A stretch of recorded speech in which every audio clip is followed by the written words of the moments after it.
أعوذ بالله من الشيطان الرجيم بسم الله الرحمن الرحيم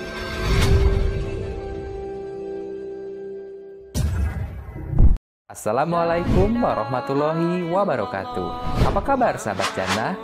Mudah-mudahan kita senantiasa diberi berkah dan lindungan Allah Subhanahu wa taala.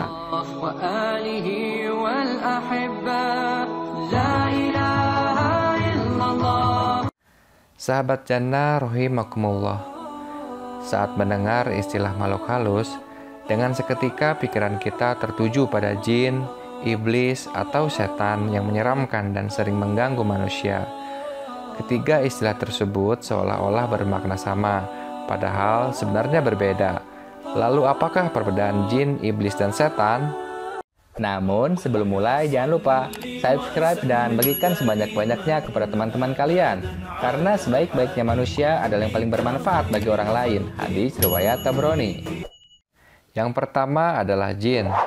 Istilah jin berasal dari kata janna yajunnu yang artinya menutupi, menyembunyikan, menjadi gelap, atau merahasiakan. Jin berarti yang tersembunyi dan tidak dapat dilihat. Jin terbuat dari api, sedangkan manusia diciptakan dari tanah.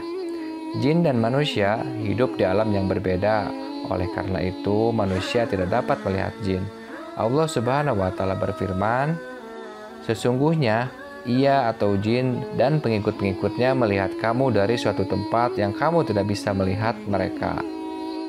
Jin juga merupakan makhluk Allah Subhanahu wa taala yang hidup seperti manusia. Mereka berkelompok-kelompok, berbangsa-bangsa, bahkan juga berkeluarga.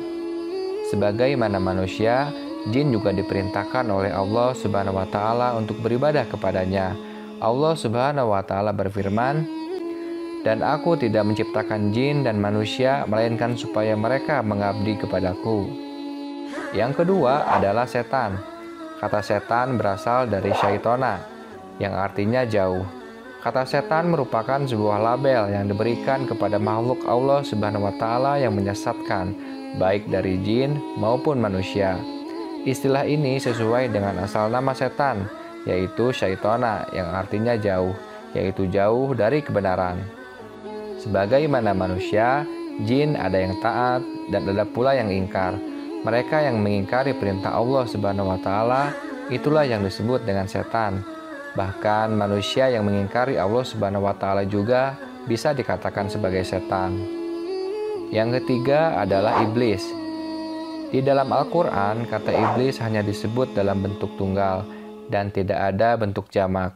Berbeda dengan setan yang memiliki bentuk jamak, syayatin. Hal ini menunjukkan bahwa iblis hanyalah satu. Namun, iblis merupakan bangsa jin karena iblis diciptakan dari api. Iblis berasal dari kata ablasa, yang berarti putus asa. Ada pula yang berpendapat iblis berasal dari kata balasa, yang bermakna tidak ada kebaikannya.